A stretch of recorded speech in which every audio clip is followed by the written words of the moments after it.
네, 날선 토크 4시보다 조금 일찍 만나는 썰전 라이브 시작합니다. 먼저 오늘 패널을 소개하겠습니다. 국민의힘 김병민 전 비대위원, 김재섭 전 비대위원, 더불어민주당의 복기왕 전 의원, 정의당 박원석 전 의원님 나왔습니다. 안녕하십니까? 안녕하세요. 제가 소개를 하다 보니까 국민의힘은 전 비대위원이 많으세요. 비대위를 같이 계셨었네. 그렇죠. 같이 했죠. 김종인 비대위원장 때. 김병민 비대위원장. 최장기 비상대책위원회를 했습니다. 예. 뭐. 지금도 뭐 비대위가 계속 이어지고 있는 모습이고 비대위가 아유, 맞냐 틀리냐 가지고 논란은 많은데 어쨌든 비대위라고 다 같은 비대위가 아닙니다. 그럼요. 다른 질적으로 양쪽으로 다른 비대위. 지금은 안 였었죠. 그렇고 지금은 안 그렇다는 네, 거죠. 지금은 좀 이상한 비대위. 어제 천하람 혁신위원은 후지다라고 얘기를 했지만 어쨌든 조심해 윤리 징계받아요. 하나도 많은 게 있어요. 예. 국민의힘에 직무대행도 많습니다. 직무대행, 네. 대행이 또 많네요. 그 비대위 직무대행인지 당대표 직무대행인지 모르겠지만 곧 이제 또 세워지겠죠. 예. 전국위원회도 직무대행이 지금 소집을 해야 되는. 그래서 그러네요. 전국위원회 직무대행이 비대위 직무대행을 선출하는 뭐 이런 굉장히 이상한 상황이죠. 대행 체제. 알겠습니다. 잠깐 먼저 저희가 오프닝으로 잠깐 얘기를 했고요. 첫 번째 주제는 대통령의 전화로 잡았습니다. 윤석열 대통령이 국민의힘 의총 전후로 국민의힘 의원 일부에게 전화를 했다는 어제 뉴스룸 보도가 있었죠. 이 내용 잠깐 먼저 어제 뉴스룸 보도 중에 일부분을 저희가 발췌해서 잠깐 들어보겠습니다. JTBC 취재 결과 두 차례의 의총 전후로 윤석열 대통령이 여러 여당 의원들에게 연락을 취한 걸로 파악됐습니다. 전화를 받은 한 의원은 윤 대통령이 의총 결정 사항에 대해 논란이 있는 것에 우려를 표시했다고 전했습니다. 복수의 여권 관계자에 따르면 윤 대통령은 최근 권 원내대표뿐 아니라 여러 의원들을 직접 만나거나 전화로 의견을 나눈 것으로 파악됐습니다. 연락을 받은 또 다른 의원은 의총 결론을 존중해야 한다는 취지였다고 말했습니다. 대통령과 직접 만났다는 한 의원도 당 상황에 대해 걱정이 많았다고 전했습니다. 예, 지금 이 내용이 나오는 중에 속보가 잠깐 나와서 저희가 이 부분 잠깐 먼저 언급을 하겠습니다.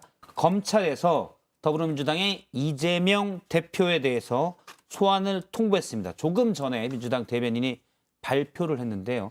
여러 가지 혐의를 받고 있었죠. 소환을 통보했는데 좀 뒤에 이 부분은 좀 자세하게 민주당 얘기 다룰 때 다뤄보도록 하겠습니다. 자, 일단 윤석열 대통령의 전화 제가 몇 가지로 볼 수가 있을 것 같아요. 당무에 개입 안 한다고 했는데 했다. 또는 그래서 당무 개입이냐. 또는 그게 뭐 당무 개입이 적절하냐 안 적절하냐 이 얘기도 할 수 있을 것 같고요. 그리고 또 하나는 왜 직접 전화하지? 예전에는 이른바 윤핵관들이 있지 않았나? 그러면 이제 윤핵관들이랑 멀어진 건가? 이 부분까지 좀 갈래를 나눠서 얘기를 해보도록 하겠습니다. 먼저 당무 개입이라고 봐야 됩니까? 어떻게 보십니까? 소통이라고 보는 게 맞겠죠. 그러니까 정확하게 이 의총 결과 등에 대한 내용들을 두고 전화를 일일이 돌려서 뭔가 개입한 듯이 보도가 나왔는데 예. 어떤 내용들의 전화 통화가 있었는지 알 길이 없고 조금 전에 김은혜 수석이 아마 브리핑한 내용으로 보건데 그렇게 개입한 사실이 없다라고 또 대통령실은 확언하지 않습니까? 아마 목요일이었던 걸로 기억하는데요. 연찬회 자리에서 국민의힘 전체 의원들이 모인 자리에 직접 찾아가서 같이 환담을 나눕니다. 그럼 이것은 당무에 대한 개입입니까? 소통입니까? 예. 그러니까 이렇게 얘기가 딱 단절지고 분절지어서 얘기할 수가 없겠죠. 일요일 저녁에 권성동 원내대표를 만난 것으로 보도가 되고 있는데 그 내용이 직접 둘이 만난 것인지 여럿이 만난 것인지는 알 길이 없습니다. 왜냐하면 문재인 정부도 마찬가지지만 대통령이 만나는 사람에 대해서 또 어떤 대화를 나눴는지 등에 대한 비공개 내용들이 많기 때문에 그 내용 하나하나가 다 보도되긴 어렵겠죠. 확실한 것은 지금 국정감사, 정기국회 과정 속에 당이 안정이 돼야지 그다음 뭘 할 것 아닙니까? 이재명 의원 당선되고 난 다음에 같이 만나자고 하니까 당이 안정돼야 여야 당대표 같이 보지 않냐고 하기 때문에 국민의힘 따로, 대통령실 따로가 아니라 정기국회를 앞두고 있는 상황 속에서 이 모든 게 함께 맞물려 돌아가기 때문에 여기에 대한 걱정과 우려 또 당부 이런 내용들에 대한 소통의 과정들이 일부 있지 않았는가 생각합니다. 제가 우리 김병민 의원을 좋아해서 여기서 또 다른 말을 하려고 하니까 조금 미안하긴 한데 사정이 그러니까 좀 이해해 주세요. 앞뒷말이 너무 달라요. 공식적으로는 당무는 당이 알아서 할 겁니다 해놓고 나서 뒤에서 전화하는 거 아니겠습니까? 그러니까 그 전화가 물론 사적인 통화를 위해서도 할 수 있고 그리고 당에 대한 걱정 때문에 의견을 같이 할 수 있는 혹은 좀 도와달라라고 이야기할 수 있어요. 얼마든지. 그런데 당무는 당이 알아서 할 거고 나는 신경 쓰지 않습니다. 정치인의 말에 대해서 뭐 저는 일일이 대꾸 안 했습니다. 이렇게 하시면서 사실상 할 거는 다 하시니까 이번에도 워낙 중요한 시점이다 보니 윤핵관으로 일컬어지는 몇몇 분들의 위상도 좀 흔들리고 있고 그러니까 초재선 의원들 중심으로 해서 직접 소통을 하려고 한 것 아니냐. 그래서 지금의 당의 이런 어려운 상황이 자칫 어긋나지는 일이 없도록 직접 단속을 한 것이다. 이게 맞고요. 그리고 초재선 의원들 같은 경우 본인이 윤핵관도 아닌데 전화가 왔잖아요. 오, 이런 영광이. 자랑거리가 되는 거예요. 그래서 이거는 보안도 안 지켜집니다. 입이 근지러워서 견딜 수가 없어요. 대통령한테 직접 전화 받았다. 그럼요. 더더군다나 이제 기자분들이랑 같이 있다 그러면 자기도 모르게 은근슬쩍 자랑 삼아서 아유 어제 대통령한테 전화가 왔대. 그러면서 자랑하는 겁니다. 그래서 대통령의 전화 한 통이 갖고 있는 그런 무게는 굉장히 큰 거고 그것이 전화를 받는 상대방에게 전달되는 의미는 정말 어마어마한 무게로 다가오거든요. 그래서 일반적인 소통이다라고 대통령은 생각할 수 있겠습니다만 사실 속생각은 그렇지 않은 거잖아요. 그리고 그런 것으로 인해서 초재선이 현재 이상한 비대위로 가는 것에 대해서 거의 일사불란할 정도로 지금 일종의 수비대 역할을 하고 있는 거 아니겠습니까? 앞뒤가 다르기 때문에 이런 비판도 먹는 겁니다. 그러니까 누구에게 전화했는지가 아직 밝혀지지 않은 상황이지 않습니까? 네, 말씀 주신 것처럼 전화를 받은 사람이 입이 근질근질거려서 결국 다 알려질 거라면 더더군다나 비공식적인 개입이라고 보기가 어려운 거겠죠. 그래서 이제 공식적인 소통의 과정들이 있지 않나라고 말씀을 드린 건데 대통령 선거 과정을 보게 되면 아이고 대통령 후보님이 나에게라는 분위기가 아니라 어딜 가든지 간에 지역에서 그 지역 국회의원 또는 원외위원장들과 저녁에 간단하게 저녁도 먹고 소통을 늘 해왔던 터라 그게 그렇게 대단히 대통령 전화 온다고 해서 특별한 일은 아니라고 저는 생각합니다. 근데 선거 때는 그렇게 하는데 당선되고 나면 좀 바뀌어요. 사람들이 대통령뿐만 아니라 일반 정치인들도 좀 바뀝니다. 그리고 특히나 그 이준석 씨 가출했을 때 후보 때는 아유 포항까지 쫓아가서 같이 합시다라고 해놓고 지금 울산 죄송합니다. 그리고 지금 안 잡잖아요. 바뀐 거예요. 그런 것이. 전 대표라고 아직은 좀. 전 대표. 이준석 전 대표.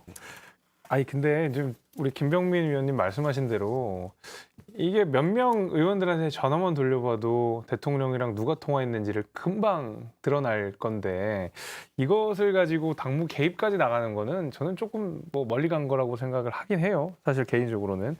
그러니까 얼마 전에 연찬회를 참가하셨잖아요. 모든 의원들이랑 다 악수하셨고 심지어 그 자리에는 우리 국무위원인 뭐 한동훈 장관을 포함해서 많은 그 내각 구성원들이 왔었거든요. 근데 그때를 우리가 당무 개입 이렇게 얘기하진 않았거든요. 사실 스킨십으로 따지면 그때가 더 많이 스킨십이 일어났고 더 많은 의원들을 직접 얼굴을 맞대면서 이야기를 나누고 심지어 술은 아니었지만 건배도 하고 그랬거든요. 그러니까 이 전화라고 하는 거지. 그리고 한 번만 연락을 돌려보면 금방 그 내용을 알 만한 그런 사건에 대해서 당무 개입을 하기 위해 대통령이 직접 전화를 했다는 것은 사실은 당무 개입으로 이 사건을 바라보면 그렇게 보일 수 있는데 개인적으로 여당 구성원으로서는 대통령이 지금 어려운 상황 속에서 국정감사 앞두고 또 게다가 예산심의 앞두고 전화 한 통화씩 한 번 할 수 있다고 생각합니다. 저는 그런 의미에서 이걸 너무 당무 개입 프레임으로만 바라보지 않았으면 좋겠다는 생각이 있습니다. 개입이란 말씀이 좀 지나치다고 얘기하니까 개입이라는 표현을 안 쓰고요. 저는 이 사태의 전 과정에서 대통령이 한 번도 이 사태를 주도하지 않은 적이 없다. 이렇게 봅니다. 과거와 다른 점은 윤핵관들을 통해서 했죠. 겉으로 나는 어쨌든 관심도 없고 알지도 못하고 당이 잘 알아서 결정할 거다. 이런 태도를 취했지만 윤핵관들이 어쨌든 대통령의 의중을 따라 잘 해결하려고 봤는데 그게 잘 안 되고 계속 삐그덕대니까 이제 직접 연락을 해서 교통정리에 나선 게 아닌가 싶어요. 내용은 다르지 않습니다. 방향도 다르지 않고 결국에 이준석은 나가야 된다. 이거에 있어서는 저는 뭐 변함이 없다고 보고요. 잠시 그 내용을 보면 이런 얘기가 있습니다. 저희 그래픽에 나오고 있는데 윤 대통령이 의총 결정 사항에 대해 논란이 있는 것에 우려를 표시했다라고 했습니다. 그러니까 의견이 김원은 어때라고 듣는 게 아니라 이렇게 가면 안 되지 않나? 라는 부분도 있지 않았을까도 되고요. 그래서 엊그저께 있었던 의총 2번 했잖아요. 오전하고 오후에. 오전하고 오후하고 이게 이제 분위기가 굉장히 많이 달랐다 그래요. 예. 오전에는 뭐 안철수 의원부터 시작해서 중진들이 나서서 권성동 원내대표의 사퇴를 촉구하면서 비대위로 가는 거 안 된다. 이렇게 맹성토하는 분위기였고 심지어 서병수 전국위원장은 그 자리에서 주호영원이 원내대표 해야 된다. 뭐 이런 얘기까지 하셨다는데 그리고 이제 오전 회의가 끝났는데 그 사이에 보도가 나왔습니다. 28일 날 권성동 대표가 대통령실에서 독대했다. 아, 권성동 대표가 저러는 거는 대통령의 뜻이구나. 예. 그리고 이제 전화도 받았겠죠. 그리고 오후 들어서 아까 얘기하셨듯이 초재선 의원들 중심으로 의총 결정을 지켜야 된다. 그리고 의총 끝나고 나서는 성명서도 나왔잖아요. 밖에 나가서 딴소리하는 의원들을 예. 비판하는. 이 전 과정을 보면 사실은 대통령의 의중대로 움직인 거고 다만 기존에는 드러나지 않게 권성동 원내대표는 윤핵관들을 통해 상황 정리를 하려고 그랬는데 이게 잘 안 되고 좀 대통령의 보기에는 좀 칠칠치 못하다. 이렇게 보이니까 직접 나서서 교통정리 나선 거 아니냐. 이렇게밖에 나섰다. 이해가 안 됩니다. 일단 대통령실 입장 저희가 앞서 그래픽으로 살짝 나왔었는데요. 일부 보도에 대통령이 이제 SOS를 쳤다 의원들에게 그런 보도가 있었는데 조선일보 오늘 보도입니다. 근데 또 저희 뉴스룸 보도에서는 의원들에게 일일이 몇몇에게 전화했다라는 보도가 있었는데 SOS 친 건 아니다라고 하고 그다음에 국정 운영이나 국정 과제 추진을 위해 당원인 대통령이 소속 의원과 의견을 나눌 수 있다라고 대통령실에서는 지시를 했겠지 무슨 SOS를 쳤겠습니까? 예. 그런 면에서 김은혜 대변인의 말씀은 맞아요. SOS를 친 건 아니다. 맞죠. 아, SOS는 아니고 지시다 이건. 그러니까 말씀하신 많은 내용들이 이제 결국은 해석에 대한 여지인 것이고 보도가 되는 것도 이제 익명을 전제로 한 A 의원 등에 대한 보도지 않습니까? 제가 이제 선거 때도 그렇고 대변인으로 꽤 오랜 기간 동안 기자들과 같이 접촉하고 예. 나왔던 기사의 내용을 보면 거기에 대한 나오는 내용들이 전체에 있는 사건의 진실을 있는 그대로 전달하기보다는 아다르고 어다르는 상태 속에서 뉘앙스가 조금씩 다르게 나타날 수도 있습니다. 마찬가지로 기자들의 보도에도 해석의 여지들이 달리기 때문에 대통령과 의원의 관계 속에서 이제 어떤 대화들이 오갔는지에 대해서는 아직 명확한 부분들이 아니기 때문에 이거 대통령이 직접적으로 이 상황을 다 진두지휘해서 끌고 간다 이렇게 보기에는 어려움이 있다고 봅니다. 예. 직접 전화한 거는 사실관계를 얘기한 거고 그것이 SOS로 해석될 수도 있는 부분인 거죠. 당이 일사불란하게 가야 되는데 흔들리면 안 됩니다. 당신이 당 지켜주는 역할을 하십시오. 제가 당신에게 전화드리는 것은 당신 믿기 때문입니다. 라고 한 거예요. 힘을 주면서 동시에 SOS의 내용이 있는 것이죠. 이준석 다시 복귀시킬 수 있는 형태로 수습되면 큰일 납니다. 라는 말씀만 직접적으로 안 했을 뿐이지 사실상 이준석 내쫓아야 됩니다. 라는 말이 그 전화통화 속에 숨겨져 있지 않았을까요? 일단 전직 청와대 정무비서관 출신이십니다. 그 말을 이제 아산시장도 했긴 했고요. 아니면 복귀한 의원님 말씀 주시는 것처럼 복귀한 의원님의 시각에서 해석의 여지를 담아서 얘기하는 것 아니겠습니까? 근데 같은 방식으로 얘기하기 시작하면 오늘 이제 이재명 의원에 대해서 소환 통보가 왔다고 얘기를 하는데 그건 이따 주제로 있으니까 그때 아니 얘기합시다. 전화 통화를 말씀하시니까 얘기를 드리는 겁니다. 사건의 예를 들어서 통화 하나만 했다는 것만으로 보게 다음 되면 주제를 땡겨서 그 얘기하고 당시 있어. 유동규 전 당시 뭡니까 본부장에 대해서 압수수색 나가기 직전에 통화를 했다 그러는데 누구랑 통화했는가 나중에 좀 밝혀지지 않습니까? 통화했다는 사실 속에서 이제 해석의 여지, 상상의 영역을 담아서 얘기하면 더 예. 이상 그 내용들을 두고 진실을 밝히는 여지들을 닫히게 되는 거죠. 알겠습니다. 그 내용들에 대해서 있는 정도의 영역 속에서 좀 해석하고 또 비판하도록 했습니다. 한마디만 제가 더 드리면 당무 개입할 수 있어요. 당원인데 당원에 의견 낼 수 있죠. 근데 겉으로는 고상한 척 안 한다라고 해놓고 뒤에서 이런 것을 하는 것에 대해서 우리가 못마땅하게 여기는 겁니다. 국민들도 불신하는 것이고. 이른바 1호 당원의 당무 개입에 대해서는 할 수 있다라고 보시는 거죠? 아니 여당이 왜 여당입니까? 대통령이 속해 있는 정당이 여당이에요. 다르게 말하면 대통령의 당입니다. 여당은. 그리고 대한민국 대통령제 운영해 오면서 여당이 대통령의 눈치 심기, 대통령의 의중 이런 거 살피지 않은 적이 없어요. 어떤 예. 정권에서도. 저는 지금도 당연하다고 보고 문제는 이제 말씀하셨듯이 이런 무리한 어떻게 보면 당을 비정상화시키는 예. 이준석 찍어내기를 대통령이 주도한다 이런 모양새는 보이고 싶지 않잖아요. 그러니까 나는 개입하지 않는다. 이렇게 겉으로는 그 얘기하고 있지만 사실상은 이 전 과정을 보십시오. 체리 따봉 문자 들키지 말아야 될 걸 들킨 것부터 시작해서 전 과정에 이른바 윤심, 대통령의 의중이 작용한 거죠. 그렇지 않고서는 이 비상식적인 상황이 거듭해서 이렇게 일어날 수가 있나요? 예. 일단 대통령이 지난달 27일 의총 결과에 대해서 존중한다 이런 모습, 이런 얘기를 출근길에서 한 바 있습니다. 이 얘기를 잠깐 들어보겠습니다. 저는 우리 당의 그 의원과 또 우리 당원들이 중지를 모아서 내린 결론이면 그 결론을 존중하는 것이 맞다고 생각하고요. 또 당과 국가의 장래를 위해서 합당한 그런 결론을 치열한 토론을 통해서 잘 낼 수 있을 거라고 믿습니다. 예, 일단 당원들이 중지를 모았으면 또 그런 결론을 치열한 토론을 해서 잘 낼 수 있을 거라 본다라고 공개적으로는 대통령이 얘기했지만 사실은 따로 전화를 해서 어쨌든 의견을 구하든 해석은 분분합니다. 지시를 하든 이런 부분이 있었다는 거. 요거는 조금 일단 사실관계가 되는 것 같습니다. 근데 앞서 이제 저희가 얘기했던 거. 과거에는 앞서 박원석 의원님이 얘기했지만 윤핵관, 이른바 윤핵관들이 이런 역할을 했을 텐데 직접 전화한 거는 이제 그러면 윤핵관과 대통령은 정말 멀어졌나 이런 생각이 들어요. 어떻게 보십니까? 아니 그 멀어진 것 같고요. 멀어져야 된다고 생각합니다.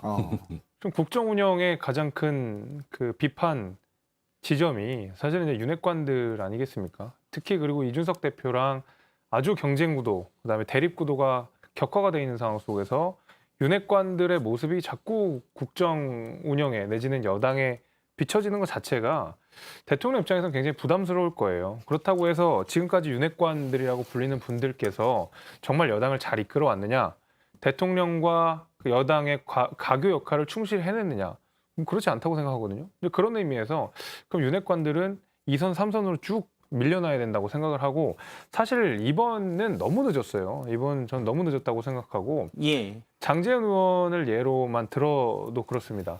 초반에 인수위, 그 전에 이제 그 선대위 때도 그 당시 이런저런 논란들이 있기 때문에 비선으로 쭉 물러났고 나는 뭐 안 하겠다라고 선언을 했지만 그 후에 다시 이제 인수위 때 비서실장을 하면서 다시 한번 수면 위로 드러났었고, 그 후에 또 잠시 인수위가 끝나고 잠잠 하나 했더니 민들레라는 모임을 만들면서 또다시 이거 윤핵관 사모임 만드는 거 아니냐, 뭐 조직 만드는 거 아니냐 비판이 있어가지고 민들레는 이름도 쓰지 않고 그 모임 자체도 흐지부지 끝나버리게 됐거든요. 다시 한번 윤핵관 문제가 지금 등장하고 국정 지지율 떨어지는 상황 속에서 윤핵관 문제가 그냥 불거지는 것 자체가 대통령 국정 운영에 저는 굉장히 큰 부담이 될 거라고 생각하고 하루라도 빨리 멀어지는 게 필요하다 생각합니다. 지금 어제 이제 장제원 의원 저희 방송 중에 나왔었는데 직전에 나왔었는데요. 장제원 의원이 페이스북에 앞으로는 지역구 의원으로서의 책무와 상임 활동만 전념하겠다. 어떤 임명직 공직도 맞지 않겠다. 이 얘기도 했었습니다. 네, 뭐 100일 정도 선언을 했다 이렇게 볼 수가 있는 거겠죠. 한 5년 정도 이제 100일이 조금 지났기 때문에 긴 시간일 텐데 장제원 의원 입장에서는 본인이 그래도 대한민국 대통령을 만들었던 핵심적인 역할을 했다고 생각했을 텐데 뒤로 물러난다 이렇게 선언하는 게 쉽지는 않았을 것 같습니다. 왜냐하면 권성동 원내대표가 바로 월요일에 있는 회의 발언 속에서 1등 공신을 언급하고 자리를 맡을 수 있었을 텐데 이 말을 했던 직후 왜 이 책임 있는 상황 속에서 자리 물러나지 않을까 이런 일들이 많았거든요. 그러니까 장제원 의원에 대한 책임론, 권성동 원내대표에 대한 책임론, 이준석 전 대표에 대한 책임론이 다 각각 일고 있는 과정에서 일단 먼저 고개를 숙이고 무릎을 꿇는 국민들과 당원들 앞에서 상황이기 때문에 장제원 의원이 했던 표현 자체는 어쨌거나 대통령이 성공하기 위해서 필요하다면 모두 다 뒤로 물러나야 된다는 선제적 선언인 것 같고요. 여기서 일단 이제 뭐 이게 도봉갑 위원장께서는 도봉갑의 김재수 위원장께서는 잘했다라고 잘했다. 하는 진즉 거죠. 갔어야 된다라고 예, 라고 하는 건 그때 이제 아니겠습니까? 광진갑에서는 일단 마찬가지로 장제원 의원의 그 선택이 잘한 선택이다라는 건데 예. 이제 사람들이 궁금해하는 건 자의적인 판단이냐 아니면 지금 있게 되는 대통령실에서 일어나고 있는 여러 비서진들의 사실상 퇴출 과정과 맞물려진 책임이 후속적으로 따른 것이냐에 대한 해석의 여지는 남아 있습니다만 예. 결과가 어찌 됐든지 간에 장제원 의원이 신호탄을 쏜 것이기 때문에 그동안 대통령 국정 지지율이 빠지게 만들었다고 국민들로부터 지탄을 받고 있다면 누구든지 여기에 대해서 뒤로 예. 물러나야 된다는 선언을 하는 것 의미 일단 있다고 봅니다. 장제원 의원이 눈에 띄는 장면이 또 하나 있습니다. 최근에 윤석열 대통령이 부산을 방문했는데 이전에는 다 수행을 했는데 수행을 안 했어요. 저희가 사진을 몇 장 준비했었는데 부산에 가면은 장제원 의원이 부산 사상이 지역구 아닙니까? 그래서 늘 저렇게 이게 이제 작년 7월 사진입니다. 옆에서 바짝 수행을 하는 모습이 있었고요. 지역구 뭐 당협위원 사무를 갔을 때도 했고 선거 때도 이런 얘기를 한 적이 있습니다. 대선 직전에 지역구에서 거리 유세를 하는데 윤석열 당시 후보가 본인이 이제 국민의힘 대선 후보가 될 수 있도록 가장 큰 역할을 해준 사람이 장지원 의원이다. 바로 저 때인데요. 저 때 이제 유세를 하면서 그런 말을 했고 장지원 의원이 뭐 무대에 오를 때 가슴이 두근두근했다. 이렇게 얘기를 했어요. 그런데 부산 신항을 어제 방문했을 때는 사진 잠깐 보겠습니다. 예, 어제 모습에는 없어요. 장지원 의원이. 여당 의원들이 일부 보도에 따르면 뭐 대통령이 부산에 갔어? 뭐 이런 얘기도 나왔고 이제 멀어진 거 아니냐 어떻게 보시죠? 뭐 일정을 몰랐을 수도 있죠. 아 그럴 수도 그 동안에는 그 대통령실에 이렇게 점점이 박혀 있던 장제원 라인들이 거의 동시에 장제원한테 보고를 했다. 뭐 이런 썰이 있었잖아요. 예. 근데 지금 많이 뽑혀 나갔고 그러다 보니까는 사실은 정보가 걸려 있거든요. 몰랐을 수도 있고 알았지만 지금 뭐 집중적으로 본인이 어떤 일거수일투족이 주목을 받고 있고 또 비판을 받고 있는 상황에서 이 자리에 나타나 봐야 좋을 게 없다. 예. 네, 이런 정무적인 판단을 했을 수도 있고요. 또 다른 가능성은 오지 말라는 눈치를 줬을 수도 있고 대통령실에서 굳이 나서지 말아라. 뭐 그 셋 중에 하나가 아니겠습니까? 근데 장제원 의원의 페이스북 글을 보면 자 이거 한번 잘 읽어보세요. 저는 이제 지역구 의원으로서 책무와 상임 활동에만 전념하겠습니까? 그동안엔 다른 데 전념해왔다는 얘기잖아요. 이제 주제 네. 초점을 맞추시고 그리고 앞으로 윤석열 정부에서 어떤 임명공직을 맡지 않겠습니다. 앞으로 이런 제안이 있을지 없을지도 모르는데 굳이 이런 얘기를 내세워서 이선후퇴다 이렇게 얘기하는 게 제가 보기엔 좀 이해가 안 되고 진짜 이선후퇴를 하려면 다가오는 당직 선거에 개입하지 않고 어떤 당직도 맡지 않겠습니다. 뭐 이런 선언을 했다면 저는 지금 당 상황과 맞물려서 장제원 의원이 백의종군 하겠구나. 예. 라는 저 메시지를 줄 수 있을 텐데 이게 무슨 백의종군인지 잘 모르겠어요. 그동안에 전념해 왔는데 엉뚱하게도 임명직 공직은 맡지 않겠다. 그래서 저는 이게 백의종군 하는 척하지만 마음은 다른 데 있구나. 여전히 다가오는 당직 선거에 개입할 거고 당을 특히 차기 총선 공천을 앞두고서 한번 내가 그 소나기 한번 주워봐야 되겠다. 이런 의도는 여전히 가지고 있구나. 이렇게 보여요. 보이는 윤핵관 권성동, 안 보이는 윤핵관 장제원. 뭐 이렇게 라임이 맞네요. 뭐 이렇게들 했던 거 보이는 아니겠습니까? 윤핵관, 보이지 않는 윤핵관. 장제원 의원 같은 경우에는 인수위원장 나오고 나서 사실 무관이에요. 아무런 직책이 없어요. 사퇴하려면 의원직 사퇴하는 수밖에 없습니다. 예. 그러니까 뭐를 안 맡겠다, 임명직 안 가겠다 하나마나한 이야기고 자기 것을 버릴 것이 아무것도 없는 거예요. 그래서 지금처럼 보이지 않는 손으로 작용할 수 있는 여지가 굉장히 큰 것이 지난 그 선거 과정에서도 선대위에서 사퇴해놓고 상황실장 사퇴해놓고 그리고 나서 보니까 실제 안철수 의원하고의 물밑교섭, 후보 단일화 이것들 다 만들어냈던 거 아니겠습니까? 주도했죠. 공식 창구 역할을 했던 거 아니겠습니까? 후보의 어떤 의중까지 다 알고. 그러니까 지금 장제원 의원이 물러난다고 하더라도 실은 대통령과의 어떤 관계가 있을 거야라는 의심을 사기에 충분해서 지금 이런 말씀이 그냥 말씀으로 끝날 수도 있다라는 어떤 의구심을 갖게 되는 것이고 부산 행사에 대통령이 만약에 국민의힘 분들을 대동해서 갔다라고 하면 오히려 대통령도 욕먹고 국민의힘도 욕먹을 겁니다. 예. 서로에게 짐이 되는 관계거든요. 지금은. 그러기 때문에 알아도 못 가는. 그러니까 그러면서 서로 또 아쉬웠을 거예요. 우리 상황이 좋으면 저 부산 신항 같은 경우는 부산 전체 민심을 좀 얻을 수 있는 이런 국책 사업 중에 하나인데 하면서 못 가는 것이 못내 아쉬운데 이런 것이 바로 다 여당의 지지도가 떨어지고 국정 지지도가 떨어지면서 큰 리스크로 작용하는 하나의 단면을 보여주고 있는 것 아닌가 싶습니다. 그 전주에는 그 대구를 방문했을 때, 서문시장 방문했을 때는 주호영 의원, 성일종 의원이 같이 갔는데 네. 이번에는 또 안 그랬다고 그래요. 그런데 그러면 윤핵관과 어쨌든 대통령이 거리가 생기면서 거리를 의도적으로 뒀나? 그건 모르겠지만 어쨌든 거리가 생기면서 앞서 말씀하신 대로 초재선 의원들이 전면에 나서는 그러면 새로운 윤핵관들이 생기는 거 아닌가라는 느낌도 들고요. 어떻게 보십니까? 이거는 뭐 새로운 윤핵관은 아닌 것 같고요. 뭐 이렇게 해서 윤핵관이 된다고 되겠습니까? 뭐 희망사항 그럴 수가 있겠지만 이게 이제 의총 뒤에 초재선 의원들이 성명서를 낼 때 모습입니다. 그러니까 중진들이 네. 의총 결정 사항에 좀 다른 얘기하는 부분, 뭐 구체적인 조경태 의원 등 여기에 대해서 비판하는 성명을 냈었습니다. 근데 이제 대통령이 윤심이 여기에 반영됐다라고 해석들을 많이 하죠. 글쎄요. 뭐 중진들이 말씀하시는데 이렇게 초재선들이 모여서 학명 내면 이거 내부 총질 아닌가요? 저는 그런 생각도 좀 들고. 그러니까 이게 지금 비대위라고 하는 거예요. 윤리위에 제소당하실 수도 있어요. 저는 그런 의미에서 사실 이 초재선들의 패기 내지는 뭐 열정이라고 하는 방향이 다소 좀 이상하게 흐른다는 생각이 좀 듭니다. 지금 이 비대위 구성 면에 있어서는 누가 봐도 이상한 거거든요. 법원의 판단을 정면으로 우회하겠다라는 것을 초선 재선의 패기로 지금 말씀하시는 상황이기 때문에 제 입장에서는 좀 납득하기 어렵고, 마찬가지로 뭐 이 비대위 구성에 반대하는 목소리들, 저 같은 목소리들에 대해서 저희가 비판을 하면 그것을 내부 총질로 치부를 하거나 내지는 저희를 윤리위에 제소를 하거나 하진 않으셨으면 좋겠다는 생각이 있습니다. 저분들의 면면을 볼 때 예. 뭐 신핵관이기보다는 일종의 윤희병인 것 같아요. 윤희병. 예. 윤희병은 뭔가요? 그러니까 홍위병의 아. 말하자면은 윤위병. 사용이죠. 윤위병. 예. 그래서 저는 어찌 됐건 간에 뭐 윤희병이 등장을 하건 신핵관이 등장을 하건 당이 이 상황을 국민들이 납득하도록 어떻게 보면은 상식에 기초해서 순리적으로 상황을 해결하면 좋은데 계속 이제 무리수를 거듭하고 있어요. 예.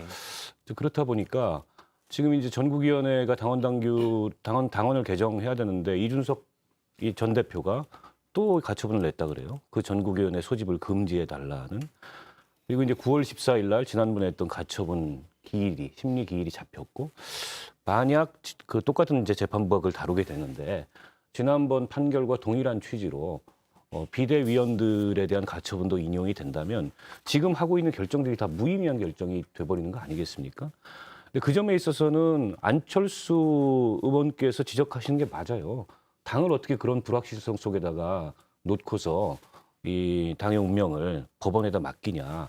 그런 면에서 저는 중진들이 그동안의 이제 경험이나 또 당의 지금 상태를 걱정하는 마음을 가지고 계속 발언을 했는데, 이렇게 이제 초재선들이 어쨌든 대통령 전화를 받아서 그런지 어쩐지 모르겠지만은 들이받는 모습은 저분들이 윤희병으로 보이는 거죠. 예. 맞서 지금 그 얘기를 해주셨는데요. 이준석 대표가 이제 전국위를 여는 부분에 대해서 가처분 신청을 또 했고요. 오늘 그런데 지금 계속 윤리 얘기를 했는데 윤리가 입장을 밝혔습니다. 이준석 전 대표에 대한 추가 징계를 촉구한 의원총회 의견을 존중한다라는 입장을 냈고, 윤리위는 당에 극히 유해한 행위, 민심을 이탈케 하는 행위 등에 대해 징계할 수 있다라고 윤리 입장을 냈습니다. 어떻게 보십니까? 그러니까 수위를 좀 조절하는 목적이었으면 좋겠습니다. 그러니까 뭐냐면 지금 당내의 상황들이 국민들께 말씀드리기 부끄러울 정도로 서로를 향한 적개심이 좀 많이 무르익은 상태가 아닐까 싶거든요. 예. 그러니까 발언의 수위가 하나씩 높아지기 시작하면 누군가는 때로는 그 발언에 대해서 불편하더라도 참고 사귀고 그 뉴스를 좀 넘어가 줘야 되는데, 하나가 나오면 그 강한 발언에 얹고 더 센 발언을 부딪히다 보면 결국 당의 내용들로 빠져 들어가는 것 아니겠습니까? 이런 식으로 당이 치달아서 결국 정리될 수 있는 건 아무것도 없다라고 하는 판단들이 있기 때문에 아마 윤리위원회는 그런 내용들에 대한 언급을 한 게 아닌가 싶고, 의총에서 이제 이준석 전 대표에 대한 내용들을 윤리위 추가 징계 등에 대한 언급들을 했기 때문에 거기에 대한 내용들을 그냥 존중한다 정도의 수준이었으면 좋겠다는 전 개인적인 생각입니다. 개인적인 생각, 그러면 좋겠다는 개인적인 생각이라고 말씀하신 거는 네. 보니까 흐름이 정말로 알 또 수- 징계할 수 있다, 이런 윤리위의 인식을 바탕으로 하고 그 계신 건가요? 위원들 몇 면이 어떤 생각을 갖고 있는지 전혀 접촉해 본 바도 없고 상상할 수 없기 때문에 제가 확인할 수 없는 영역이라 그런 바람들을 얘기했던 거고요. 조금 예. 전에 우리 김재섭 전 비대위원이 얘기했던 내용들도 내가 하고 있는 발언들 때문에 뭔가 당에서 또 다른 목소리를 침해하지 않았으면 좋겠다고 얘기를 하는 것 아닙니까? 근데 그런 자연스러운 목소리들이 우리 당원들 전체가 보기에 혹은 예. 국민들이 보기에 더 불편한 상황으로 흘러가면서 문제 해결에 오히려 역행할 수도 있기 때문에 지금 보고 있는 상황들에 대한 판단, 고민들이 있겠습니다만은 여기에 예. 대해서 좀 수위를 낮춰달라고 하는 주장처럼 받아들이면 좋겠습니다. 그러니까 정치인들이라는 사람들이 기본적으로 말을 하는 사람들이고 자신의 생각들을 국민들께 뭐 설득하고 또 호소하고 하는 직업들이 정치인인데, 윤리위가 정치인들의 말을 뱉을 때 두 번, 세 번 생각하게 하는 기관이어야 되는지는 사실 잘 모르겠어요. 그러니까 뭐 당의 위신을 심각하게 훼손한다든지, 내는 정말 당 지지율을 뭐 떨어뜨리는 위해한 행동을 한다든지 여기에 대해서 사후적으로 판단할 수는 있어도 이런 식으로 뭐 개개인 의원들이나 정치인들의 발언을 통제하겠다고 하는 것은 사실은 저는 보도 지침이랑 뭐가 다른지 잘 모르겠거든요. 그러니까 지금 뭐 이준석 대표도 비슷하게 지적한 것 지금 같은데 PD는 그 그래픽을 잠깐 다시 한번 띄워주시겠습니까? 그 뒷부분에 윤리위는 당의 극히 유해한 행위, 민심을 이탈케 하는 행위에 대해서 징계할 수 있다. 근데 많이 걸릴 것 같은데요, 저렇게 하면. 아니, 여러 그러니까 명이 지금 될 수가 저렇게 있어요. 만약에 저렇게 막연하게 사실은 뭐 저희 정치인들의 말, 특히 자유주의를 포방하는 국민의힘 정치인들의 말에 통제를 하겠다라는 것이기 때문에 제가 앞서 말씀드린 대로 뭐 보도지침이란 말까지 썼는데 예. 이런 식으로 뭐 개개인의 의원들이나 정치인들의 말을 통제하는 방식이 윤리위에서 할 수 있는 게 아니라고 생각하거든요. 예. 제가 근데 잠시만요. 한마디만 좀 받아서 얘기를 하고 넘어갔으면 좋겠습니다. 제가 한 마디 이어서 얘기를 한 짧게 거니까. 좀, 예. 그러니까 당연히 자유를 존중해야죠. 그리고 자유에는 당연히 또 책임이 따르는 겁니다. 국민들께서 개개인의 의원들, 당원들이 하고 있는 얘기들에 대해서 나의 의사 표현하는데 그거 갖고 징계를 하면 국민들이 그 윤리를 가만두겠습니까? 다만 민주당의 최강욱 의원이 징계를 받았던 건도 결국은 말에 관한 내용들 때문에 징계를 받은 거예요. 상식적으로 받아들일 수 있는 내용과 없는 내용들에 대한 차이가 있는데 그 내용들을 다 풀어놓고 자꾸 에스컬레이팅 되기 시작했을 때 아무도 책임질 수 없기 때문에 예. 그 수준을 넘지 말라고 주장하고 있는 그러니까 거죠. 이게 그것을 사후적으로 저기 이쪽 분들도 네, 알겠습니다. 그러니까 얘기하려고 계속 한마디만. 네, 알겠습니다. 사후적으로 판단하는 지켜보면 것은 나쁘지 않아요. 사후적으로 판단하는 것은 윤리위의 역할이라고 생각합니다. 저 그러면 투샷 잡혔으니까 서로 마주보고 이렇게 할까요? 얘기를 해주세요. 사후적으로 불키면서 싸워요. 이게 아니고 윤리위가 그 정치인들 개개의 말이 어떤 식으로 당에 위해를 가했다라는 그 사후적 판단인다 그러면 저는 괜찮은데 이거는 사실 말 조심하세요라고 엄포를 내린 것이거든요. 이런 식으로 사전에 엄포를 내리는 것은 윤리위의 역할이 아니라는 것이죠. 근데 이걸 보면 이거는 뭐 다른 복잡한 해석의 여지가 없이 추가 징계 하겠다는 얘기잖아요. 추가 징계할 거다. 네, 9월 28일인가 지금 윤리위가 잡혔다고 하던데 빠르면 그때 하겠다는 예고편을 윤리위가 얘기한 거 아닙니까? 여기에 무슨 복잡한 해석이 필요해요. 그리고 윤리위는 독립기구잖아요. 그 독립기구 윤리위의 징계심사에 대해서 의총에서 촉구를 결의하는 뭐 이런 입장을 내면 제가 윤리위원장이면 기분이 나쁠 것 같아요, 오히려. 아니 그건 독립기구인 윤리위가 알아서 판단하는 문제지 사유가 있으면 징계를 하는 거고 없으면 안 하는 거지 그걸 왜 원내 의사결정기구인 의총에서 이러라 저러라 하는 식의 그런 결의안을 내냐 이렇게 기분 나쁘게 반응하는 게 오히려 전 정상적인 것 같은데 그게 아니고 존중한다 이런 경우에 징계할 수 있다라는 거는 이준석 추가 징계하겠다는 거지 이게 무슨 복잡한 해석이 필요합니까? 예. 그렇게밖에 안 읽혀요. 아유, 한참 기다렸어요. 징계할 거다. 예. 제 순서. 징계하려고 하는 것으로 저도 보여요. 그런데 저는 차라리 국민의힘이 그렇게 사법부 눈치 봐가면서 어떻게 될까 불안에 떨면서 그러지 말고 차라리 국민들에게 이준석 전 대표가 우리 당에 이런 해를 끼쳐서 천상 출당시키지 않으면 방법이 없습니다. 라고 징계로 정면 돌파하는 게 그게 보수의 자세 아닙니까? 편법과 꼼수 이거는 보수하고 안 어울리는 자세들이에요. 그래서 뭐 권은희 의원이 경찰국에 반대하는 그 당론과 반대되는 입장을 냈다고 해서도 이미 뭐 징계 올리고 했는데 이준석 전 대표 못 올릴 이유가 뭐가 있겠습니까? 차라리 정면 돌파하시라. 그것이 바른 길일 수도 있다라는 말씀드리고 싶습니다. 그런데 알겠습니다. 고민단행 저희가 이제 또 다른 얘기를 해야 돼서. 이재명 그 소환으로 넘어가나요? 얘기도 물귀신이야. 대단한 물귀신. 예. 강정 아나운서가 오늘 또 눈여겨볼 만한 뉴스들 썰픽으로 정리했습니다. 보겠습니다. 네, 우선 썰픽 보시죠. 첫 번째 팩입니다. 어제 이어서 론스타 소송 선방 패소. 론스타 약 3,100억 원을 배상하라는 국제중재기구의 결정을 두고 평가가 분분합니다. 정부는 선방했다는 평가이지만 3,000원 넘게 물어주지만 론스타가 요구한 6조 원에 비해선 액수가 적다는 반응입니다. 론스타 청구를 대부분 기각했습니다. 특히 액수가 많았던 조세 쟁점에 대해서는 모두 정부가 승소했습니다. 반면에 사실상 패소라는 의견도 많습니다. 애초에 자격조차 없었던 론스타에 외환은행 인수를 허가했다가 국민열세 수천억 원이 낭비됐다는 건데요. 게다가 액수도 사실상 론스타가 손해라고 주장하는 금액을 기준으로 하면 38%나 물어주는 셈이라는 의견입니다. 두 번째 픽입니다. 선남은 마케팅. 국내 버거 치킨 프랜차이즈 맘스터치가 과한 마케팅으로 문매를 맞고 있습니다. 엄마의 손길이란 브랜드명에서 착안해서 엄마의 프로필 사진전을 연다 공지했는데 여기에 이런 표현이 있습니다. 마이애미. 논란을 어느 정도 예상하긴 했던 건지 이렇게 포스터 상단에 에미는 경남 지방에서 사용하는 어미의 사투리를 활용한 표현이라고 설명을 해두긴 했습니다. 하지만 누리꾼 사이에선 어떤 자식이 엄마를 에미라고 부르냐 부적절하다 이런 비판이 거세게 일었습니다. 이에 대해서 맘스터치 측은 사과하고 행세명을 이렇게 변경했습니다. 여러분이 픽한 오늘의 썰 무엇인가요? 예, 론스타와 이제 마이애미 얘기를 좀 해보려고 하는데 그 전에 앞서 이제 강정 아나운서가 브리핑을 할 때 김재섭 비대위원님이 윤리위에 대해서 되게 분개를 하셔서 윤리 얘기 조금 더 할까요? 아니요, 괜찮습니다. 하여튼 윤리는 좀 이상한 모습을 보여주고 있다고 생각해요. 이게 특히 자유주의와 보수주의를 표방하는 그 양심의 자유를 저는 침해할 수 있다고 생각하거든요. 윤리위의 지금 엄포가. 그런 면에서는 윤리위야말로 윤리위에 제소를 해야 된다라는 생각이 좀 듭니다. 윤리 심판원에 제소를. 민주당 윤리심판원으로 제소해 주시면 저희가 처리하겠습니다. 아닙니다. 알겠습니다. 법무위원회에서 처리를 하는 그거는 괜찮습니다. 그러면 이제 론스타 얘기를 잠깐 이게 뭐 좀 헷갈려요. 근데 박원석 의원님이 이 문제 되게 오랫동안 네. 정말 문제 제기를 해오신 분이어서 저희가 이걸 배상액이 다 해서 이자까지 3,100억 원 정도인데 뭐 이 정도면 선방한 건지 아닌지 어떻게 봐야 론스타가 됩니까? 청구한 금액이 6조 1천억 원이기 때문에 선방했다. 4.6% 예. 배상이 결정됐으면 이런 시각인데 저는 너무 어처구니 없는 주장이라고 봐요.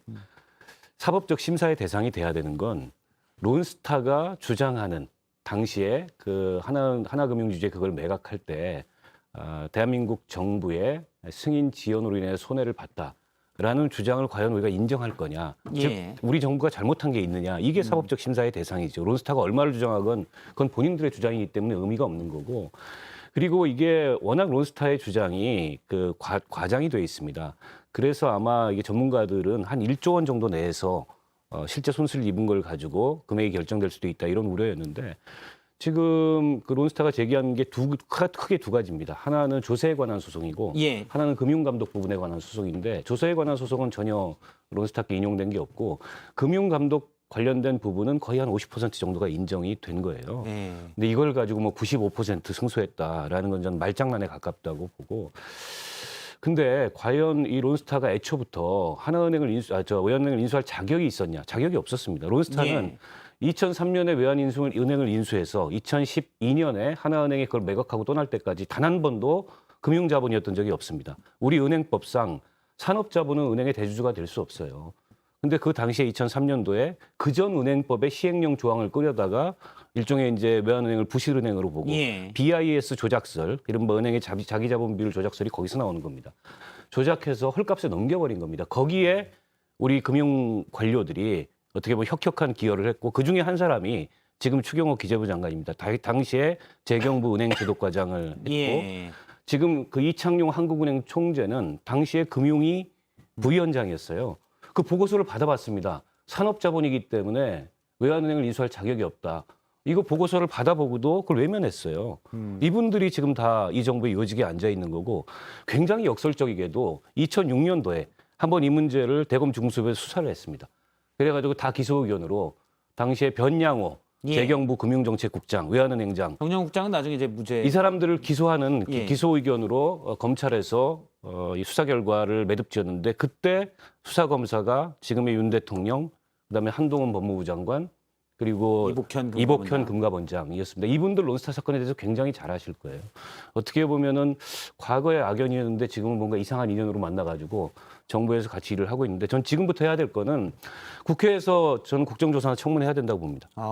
그래서 이렇게 론스타가 3천억 이상의 혈세가 나가는 거니까요. 론스타가 먹튀해 간 게 4조 6천억 원입니다. 예. 거기다 이번에 3천억이면은 거의 5조 가까운데 이 책임이 누구에게 어디에게 있느냐? 우리 금융감독에 어떤 문제점이 있었는지 국회에서 국정조사 청문회하고 필요하다면 다시 검찰에서 이걸 수사해서라도 그 책임을 좀 밝혀야 된다고 보고 예. 이거 가지고 뭐 한동훈 장관은 이걸 마치 취소할 수 있는 것처럼 국제 분쟁 조정을 통해서 취소할 수 없습니다. 그 사유에 알겠습니다. 전혀 해당되지 않습니다. 론스타에게는 이제 박원석 의원님, 저희가 어제 저희 뉴스룸에 박원석 의원님이 10년 전에 이것들을 계속 얘기하는 영상이 나가더라고요. 잠시 저희가 그 부분 눈에 띄었는데 10년 전 박원석 의원님 모습입니다. 논스타 사건에 소년 같으시네.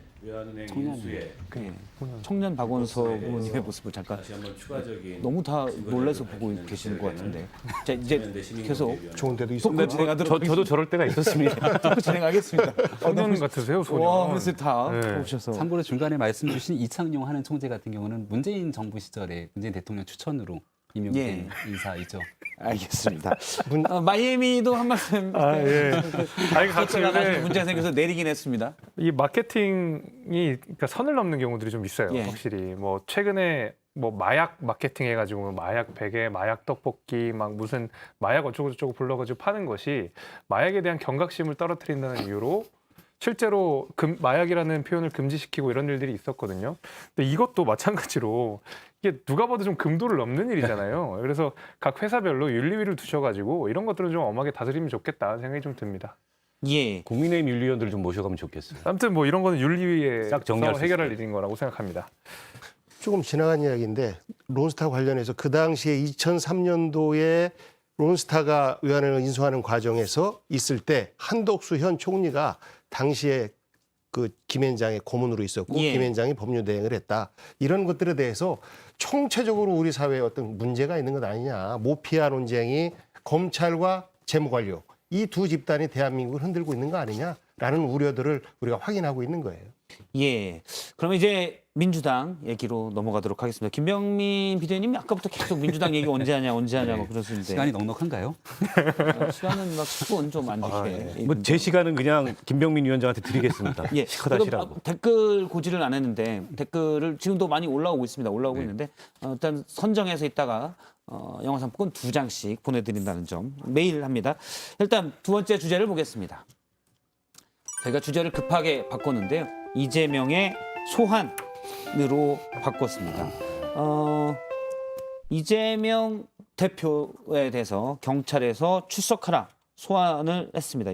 이분 어떻게 먼저 보시는지 네. 김병민 비대위원님 얘기부터 들어볼까요? 어저께 대한민국에 굉장히 큰 뉴스가 하나 있었는데요. 위례 신도시 관련된 건에 이제 건설사 등 압수수색이 진행이 됐죠. 2013년도, 2015년도에 있었던 대장동 사건의 모의고사격이라고 불렸던 위례 신도시 관련된 성남시에서 문제가 있었던 것 아니냐, 뭐 이런 일에 대한 압수수색이 있었고, 이게 이제 지난해 야당인 국민의힘의 문제 제기가 아니라 시민단체가 당시 이재명 후보를 대상으로 고발을 합니다. 예. 관련된 건에 대한 수사들이 아무래도 대통령 선거 기간이었고 또 낙선한 야당의 정치인에 대한 수사가 급물살을 타기엔 부담이었지 않았을까 싶은데 이런 일들이 진행이 됐고 오늘은 이재명 의원에 대한 이제 대표에 대한 소환 조사 통보에 대한 내용들이 뉴스로 나오게 되는데 예. 워낙이나 가지고 있는 의혹들이 많아서 어떤 의혹, 어떤 혐의를 갖고 소환 통보가 된 것인지는 확인을 좀 해봐야 될 것 같습니다. 지금 바로 나왔네요. 나왔네요. 백현동. FD님이 의견을 지금 나와 백현동 있는 부지 내용들을- 하면은 이 옹벽 아파트로 유명한 곳이죠. 예. 전문가들이 보기에는 이건 대장동보다 훨씬 더 심각할 정도로 몇 단계의 용도 지역 변경 상향을 한 것, 이 일에 대한 특혜 의혹에 대한 문제가 상당히 제기되고 있는데 이런 일들에 대한 수사를 통해서 이게 정치 탄압, 누군가 정치인을 예. 규명하고 있는 것이 아니라 수많은 피해자들이 시민인 사건인 만큼 이제야 좀 경찰이 나서서 진실을 규명하려고 하는 의지들을 보이는 게 아닌가 싶습니다. 일단 제가 정리를 해드리면 검찰에 출석을 통보를 했습니다. 백현동 관련돼서 백현동 개발 사업 관련해서 허위 사실 공표 혐의, 대장동 개발 관련 허위 사실 공표 혐의입니다. 그러니까 백현동 부지 용도 변경 특혜 의혹과 관련해서 이 부분이 이제 저 부분이 있었죠. 그러니까 국토부의 압박으로 용도 변경을 했다라고 국회에서 언급한 바가 있는데 이게 허위사실 공표라는 겁니다. 공직선거법 위반 혐의로 고발이 된 바가 있는 건데요. 일단 그래서 다음 주에 검찰에 출석하라는 통보가 있었습니다. 예. 이게 선거법 공소시효가 임박했잖아요. 예. 지금 9월 9일이든가요. 그래서 어쨌든 고발이 들어온 사안이기 때문에 사건 처리를 결말을 지어야 돼요. 검찰은 뭐 무혐의 처분을 하든 아니면은 뭐 불러서 기소를 하든. 근데 어쨌든 이 피고발인이기 때문에 불러서 한 차례라도 조사를 안 할 수가 없는 거고 다만 이제 민주당에서 우려하는 것은 드디어 이제 이재명 의원에 대한 일종의 이제 정치보복 민주당에서 그렇게 표현을 하더라고요. 이게 이제 시작이 됐다. 이게 이제 싸워야 된다. 아마 이런 반응을 보이고 있는 것 같은데 제가 보기에는 어쨌든 공소시효에 임박한 이 선거법 위반 고발 사안에 대해서 결말을 맺기 위해서 피고발인인 이재명 대표를 불러서 조사를 하겠다. 이걸로 보입니다. 그래서 민주당에서 너무 과민 반응을 안 해도 될 것 그러니까 같은데. 근데 그래서 이게 이제 이른바 사법 리스크 아닙니까? 벌써 당대표 취임한 지 며칠이나 됐다고 소환 통보를 받고 이거야말로 사법 리스크 그 자체인데 그럴 줄 알고 민주당에서 이 리스크 해치를 해놨잖아요. 당무위원회라고 하는.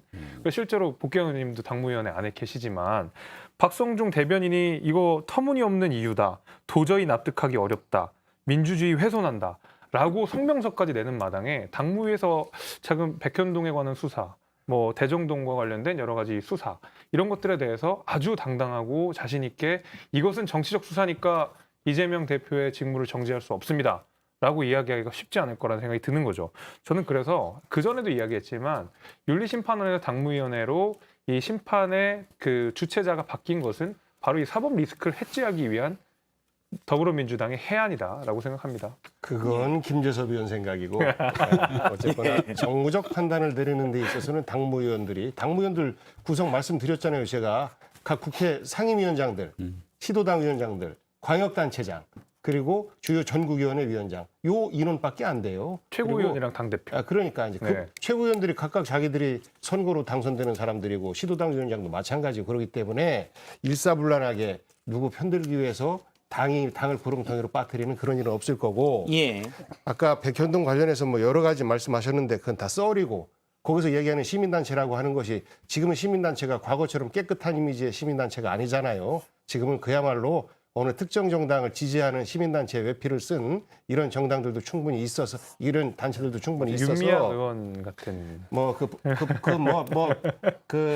그분이 해왔던 활동 전체를 폄훼해서는 안 되고 그분이 만약 거기서 횡령이나 이런 걸 했다면 그 부분은 지탄받아야 되지만 그분이 그동안 해오셨던 우리 그 위안부 할머니들과 관련된 그 활동 그것까지도 훼손해서는 안 돼요. 네. 구분해서 비판했으면 좋겠고 네. 백현동 호위사실 공표 관련해서는 백현동 부지가 그거 아닙니까? 식품연구원 부지였어요.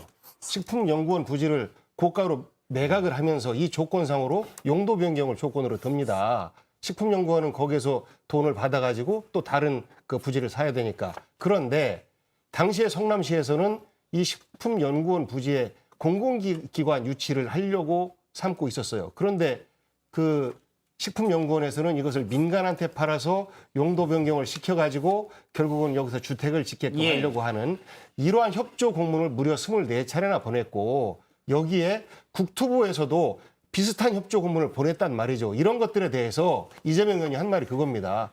결국 협박으로 느껴졌다. 중앙 그 정부에서 지방 정부에 그렇게 하니까 협박으로 느껴질 수밖에 공문이 없어요. 자주 와서 협박으로 느껴졌다라는 말입니다. 그렇습니다.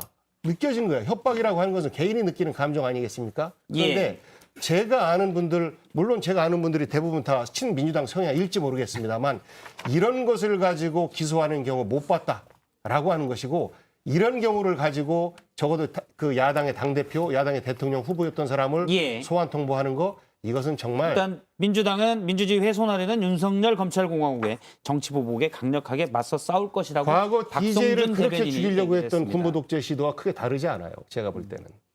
네, 짧게는, 제가 좀 얘기를 할까요? 시간이 약 30초 정도에서 짧게 좀 이 부탁드리겠습니다. 혐의가 다가 아니고요. 아까 말씀 잘 주신 것처럼 공직선거법에 대한 공소시효가 이제 6개월이 얼마 남지 않았기 때문에 그 부분에 관한 내용으로 아마 소환 통보를 한 허위사실 공표가 것이다라고 생각이 되는 거죠? 되고요.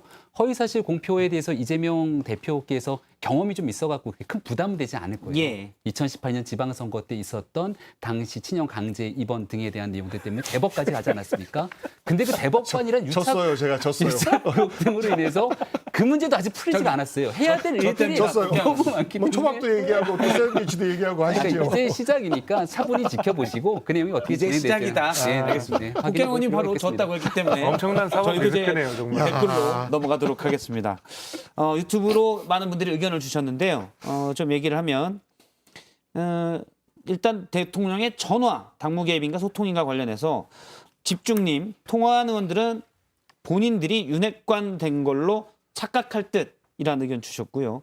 니나누야 님입니다.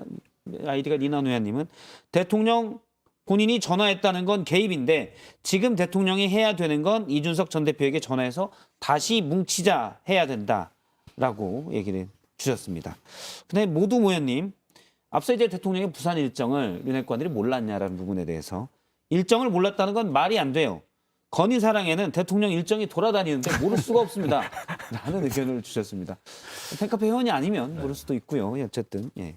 굉장히 날카로운 직관입니다. 약간 이분 드릴까요? 네, 그분 모두 드려야 모연님 될까요? 일단 영화표 모두 모연님 영화표 2장 획득하셨고요. KSY님 결혼 17년 차 주말 부부입니다. 매일 썰전 라이브 보는 게 낙입니다. 남편은 집에 오면 숙소처럼 쉬었다 갑니다. 영화표 받아서 집 밖으로 끌고 나가고 싶습니다. 도와주세요. 라고 의견 주셨습니다. SOS를 쳤으니까 제가 또 응답해야 되지 않겠습니까? 남편 입장에서는 별로 안 도와드리고 싶은데 아, 남편 입장에서는 또 그런 거. 그래도 그래도 예, 그래도 네. KSY님 영화 상품권 2장 드리고요. 그다음에 패널분들 의견들 좀 있는데요. 미미님, 김병민 자세히 보니 귀염상이네요.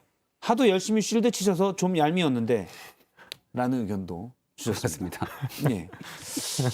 윤토리님, 도봉구의 자랑 김재석 이렇게 주셨습니다. 아유 감사합니다. 저희가 맨날 강동 쪽만 얘기하다 보니까 지금 저는 요즘은 광진구의 자랑 이런 거 없나요? 광지는 다음 주쯤에 저희가 얘기를 아, 이번에 우리 맹 감사합니다. 작가가 안 뽑았네요. 광지. 윤토리님. 도봉의 자랑이라고. 네. 저희가 또 지역은 또 얘기를 해주는 게 있으니까요. 그 다음에 박원석 의원님 관련해서 박원석 의원님을 국민의힘 비대위원장으로 강추합니다.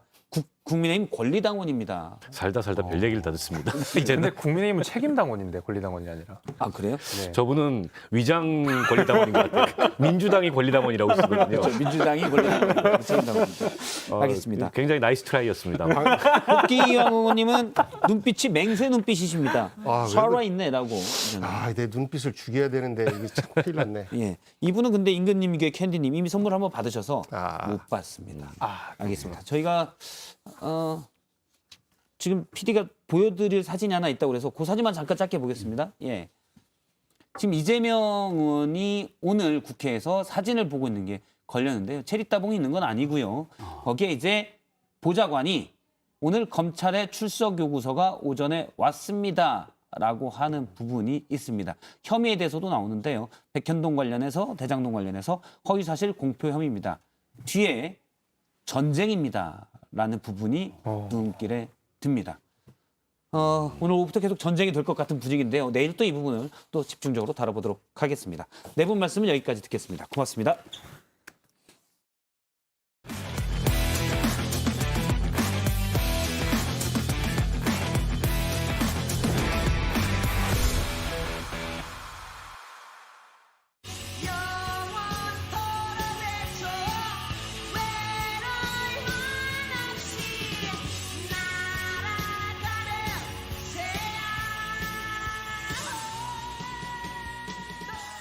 네, 오늘 8월 무역 수지가 발표됐습니다. 이번에도 적자를 기록하면서 14년 만에 5달 연속해서 적자를 기록했습니다. 예전에 이런 말이 있었잖아요. 수출로 먹고 사는 나라. 그런데 그 말이 점점 무색해지고 있습니다. 관련해서 김광석 한양대 겸임교수 모시고 짚어보겠습니다. 안녕하세요. 안녕하세요. 무역 수지 적자 94억 7천만 달러. 듣기만 해도 굉장히 큰 액수인 것 같은데 네. 뭐 단순 비교를 해봐도 지난달보다 그래프를 보더라도 뚝 떨어졌어요. 네. 그러니까 이게 무역 수지 적자가 늘어나려면 수출이 줄어든 건지 아니면 수입이 늘어난 건지 네. 설명을 좀 해주시죠. 네. 이 무역 수지의 개념이 총 수출에서 총 수입을 뺀 거 아니겠습니까? 네. 근데 안타깝게도 총 수출은 부진하고 총 수입은 계속 늘어나는 것. 그래서 총 수입이 총 수출보다 많은 나라. 그러니까 수출로 먹고 사는 나라가 수입이 더 많다.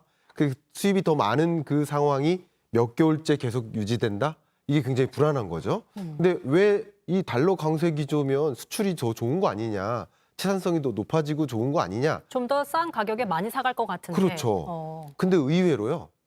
이 달러 강세 기조가 유지되면 많은 수입국들이 더 높은 비용을 지불하고 수입을 해야 되는 입장이니까 차라리 자국에서 찾자.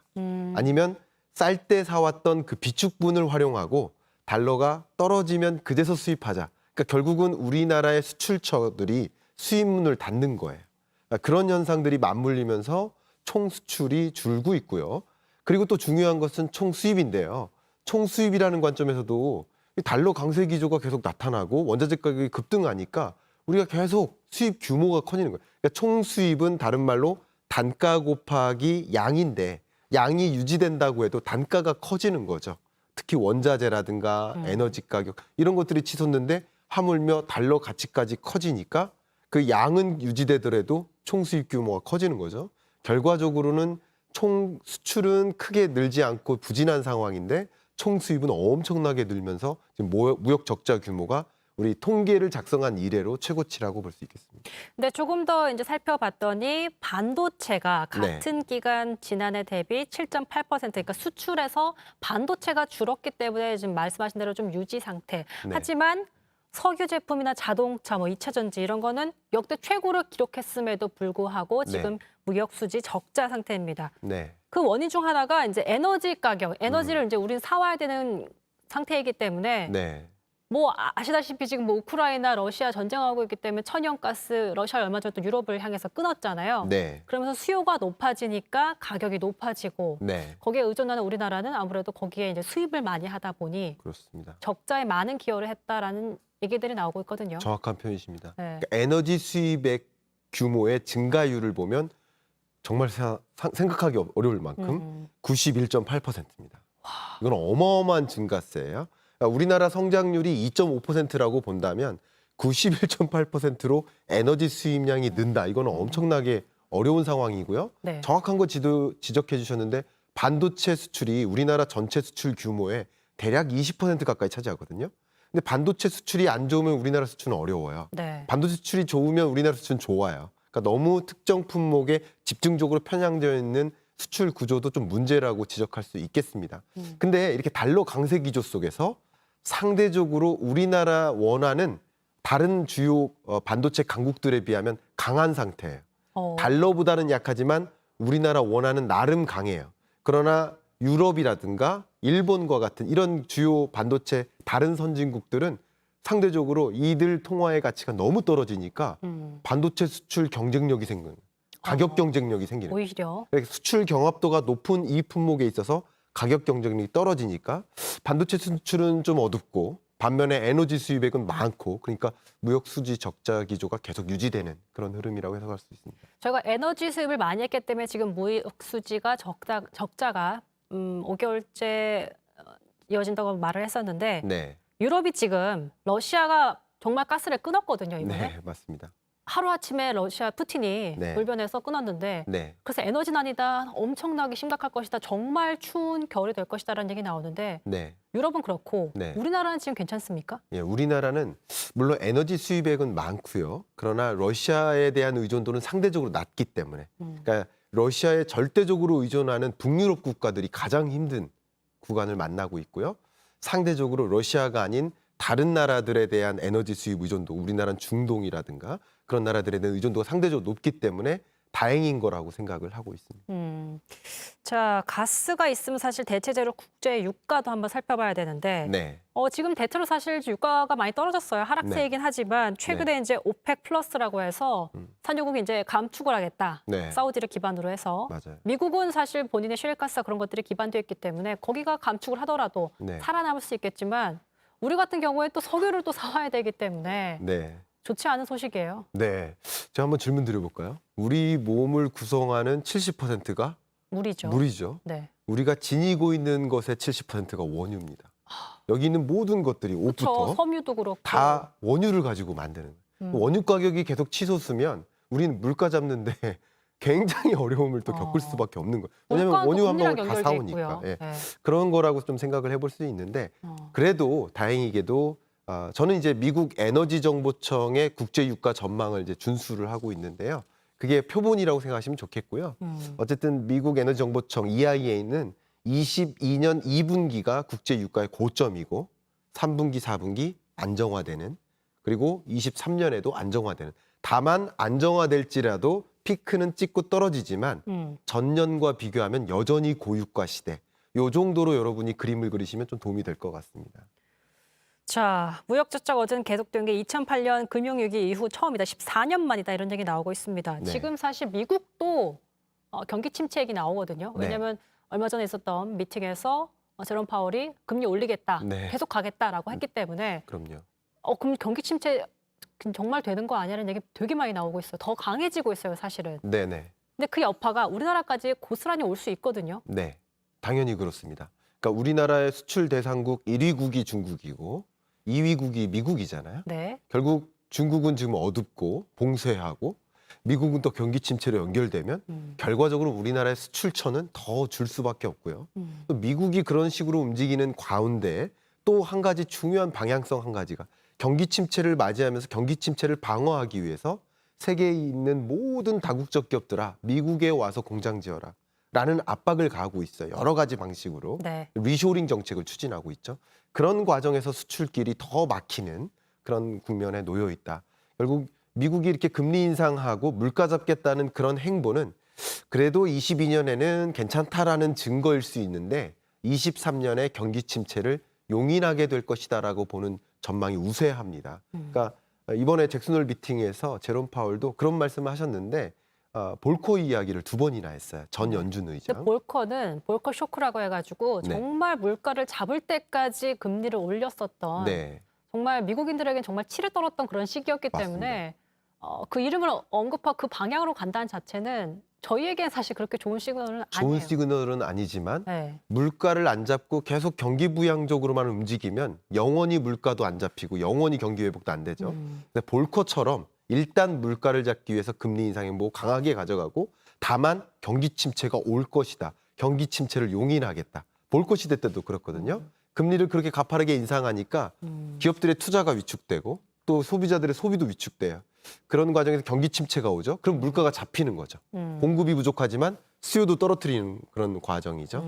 그런 것들이 연출될 것으로 보여지고 결과적으로는 무역뿐만 아니라 국내 생산이나 기업들의 투자 또 소비자들의 소비 모두 다 안 좋은 국면으로 지금 치닫고 있는 상황이라고 볼 수 있습니다. 저희가 전반적으로 정리를 해보면 저희도 어쨌든 에너지 때문에라도 경제 지표 때문에라도 좀 추운 겨울이 이어질 것 같다라고 말씀드릴 수 있을 것 같습니다. 자, 관련해서 김광석 한양대 겸임교수와 얘기 나눴습니다. 고맙습니다. 감사합니다. 네, 오늘 썰전 라이브 여기까지입니다. 계속해서 정치부 회의가 이어지고요. 저희는 내일 다시 찾아오겠습니다. 시청해주신 여러분 고맙습니다. 나무처럼 싱그러운 그날은 아마 늦은 여름이었을 거야.